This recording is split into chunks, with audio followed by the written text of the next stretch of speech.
ओम श्री परमात्मने नमः. नमस्कार.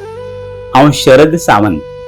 भगवद्गीतेंतल्या मूळ संस्कृत श्लोकांचो म्हाका उमगल्लो अर्थ कोंकणींतल्यान सांगपाचो हो म्हजो यत्न. श्री भगवान सांगतात, कर्मण्येवाधिकारस्ते मा फलेषु कदाचन मा कर्मफल हेतुर्भुः मा ते संगोस्त्व कर्मणी. दुसऱ्या अध्यायातलो हो 47वा श्लोक खूप फामाद. तुम्ही ऐकायलाच असतलो. पण या श्लोकाच्या अर्थाविषयी जायत्या जाणांच्या मनात प्रश्न असतात. अर्थ: कर्माचेरच तुझो अधिकार, फळाचेर ना. तू कर्मफळाक कारण जाव नाका आणि कर्म करिनासतनाय रावू नाका. हांगा जायते जाण अधिकार या शब्दाचो अर्थ हक्क असो घेतात.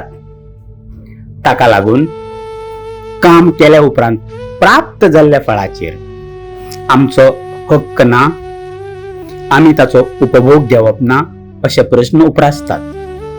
अधिकार या शब्दाक जायते अर्थ असतात. देखीक सरकारी वा हेर कचेऱ्यांनी अधिकारांचे वाटप केल्लें आसता. इंग्लिश भाशेन सांगचे जाल्यार डेलिगेशन ऑफ पावर्स.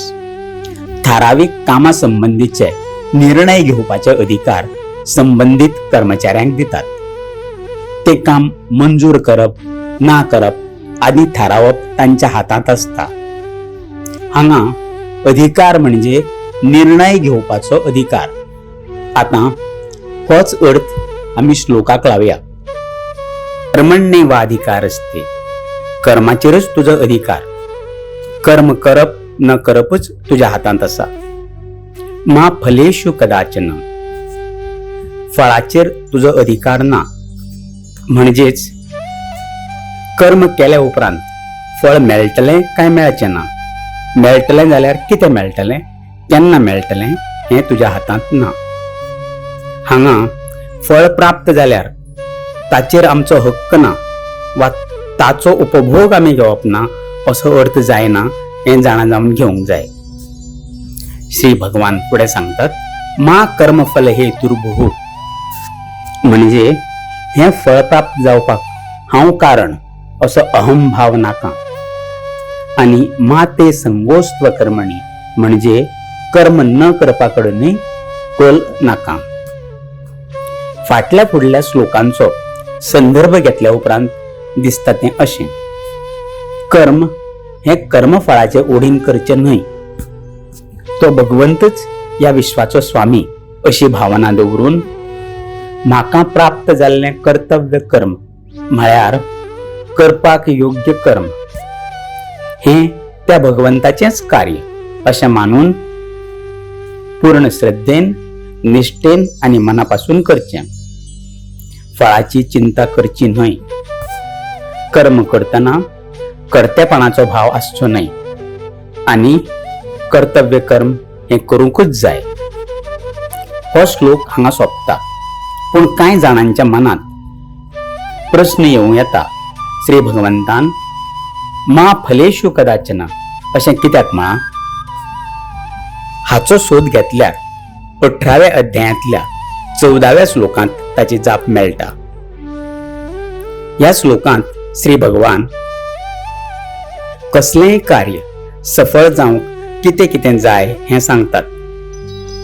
श्री भगवान सांगतात, अधिष्ठानं तथा कर्ता कर्णञ्च पृथग्विदं विविधाश्च पृथक् चेष्टा दैवं चैवात्र पंचमम्. श्लोकांत सांगलां त्याप्रमाण कसलेंय कार्य सफळ जावंक 5 गजालींची गरज असता.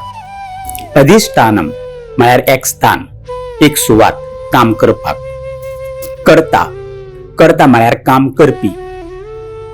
कर्णञ्च पृथग्विदं म्हळ्यार काम करपाक लागपी वेगवेगळी उपकरणां, आयुधां.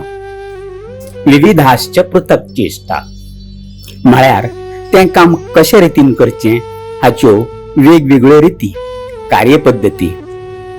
दैवम चैवात्र पंचमम, 5वें दैव. कांय लोक हाका नशीब म्हणटात, कांय मनशाच्या हातात नाशिल्ली गजाल अशेंय म्हणटात. कांय देवाची कृपा. आमी पळयतात, अनुभवतात. सगळ्यो गजाली व्यवस्थित करूनय कांय वेळा अपेक्षित फळ मेळना. हाका दैव न्हय जाल्यार कितें म्हणप. म्हणूनच श्री भगवान सांगतात, कर्मण्येवाधिकारस्ते मा फलेषु कदाचन. हांगा थांबता. म्हजेर संस्कृत तशेंच भगवद्गीतेचे संस्कार करतल्यांक तशेंच सगळ्या आयकुप्यांक बरें मागून ओम श्री कृष्णार्पणमस्तु.